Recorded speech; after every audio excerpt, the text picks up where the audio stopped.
Hello everyone, welcome to my channel. Today we're going to be making these delicious coconut and almond butter balls. So this recipe is actually made with all natural ingredients. There's no fillers, sweeteners, or even food coloring used to coat the energy balls. All the ingredients used are whole food ingredients that I've picked up from my pantry just to give these a nice flashy color. So the reason why I did that is because Valentine's Day is soon approaching and I didn't want to eat something that was so sugary and decadent. I just wanted something I would regularly eat on the go, which is what this is, a grab and go snack or breakfast option, and decorated with some different colors that would make me happy, really. And these are great for holidays and gatherings or get-togethers. You really can't go wrong with a dessert like this. It's healthy, it's nutritious, and it's super energizing because dates are a natural energy booster. Now, before we get started, make sure that you subscribe to this channel by hitting the subscribe button and also hit the bell icon to be notified every time I post a new video. Now let's get into the recipe. Start with adding a cup of dates into a small bowl and soaking them in filtered water. Set the dates aside for 10 minutes. Dates have been the staple of the Middle East for thousands of years.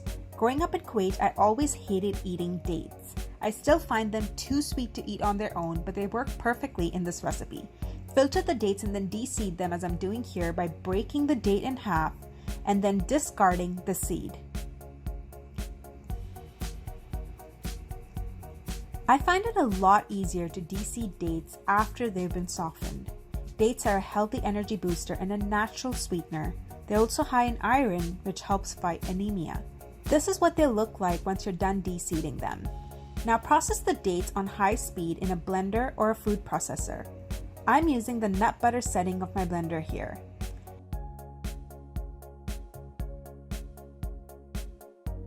Next, add half a cup of raw almonds, half cup of sunflower seeds, 1 tablespoon of hemp seeds, half cup of shredded coconut, and half cup of almond butter, which will act as a binder. Use a tamper that comes with your blender to push down the mixture as it blends.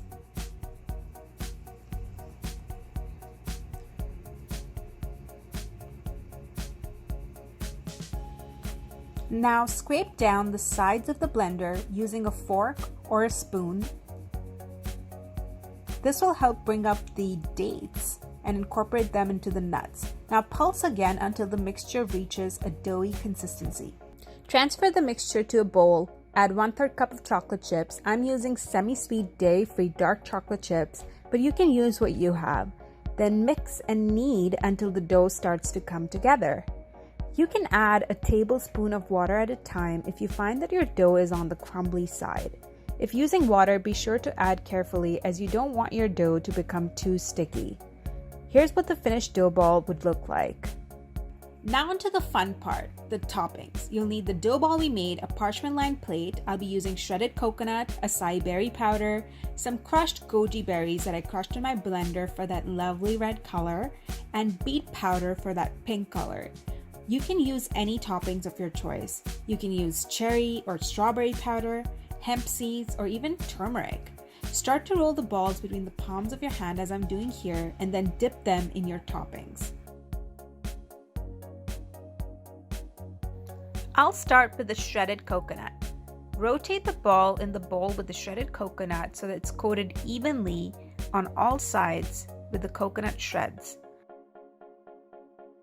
Place the ball on a parchment-lined plate. Next, dip the ball in goji berries.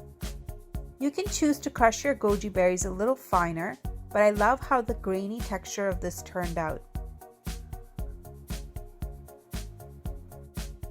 For the pink color from the beet powder, I'm going to first coat the ball with the shredded coconut to provide a blank canvas for the beet coloring, and then roll it to get that pink color.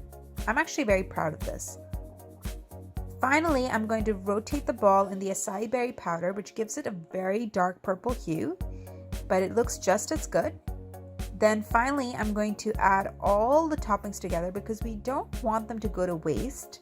Mix them all up nicely. Now coat the final ball with the mixture of toppings and then set that aside with the rest of the balls. Place the parchment-lined plate in the freezer for 20 minutes and then transfer it to a fridge once the timer goes up. Taste test 10.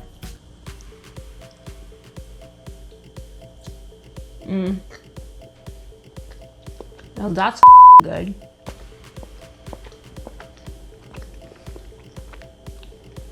Yum. This was the last one. I ate all the others.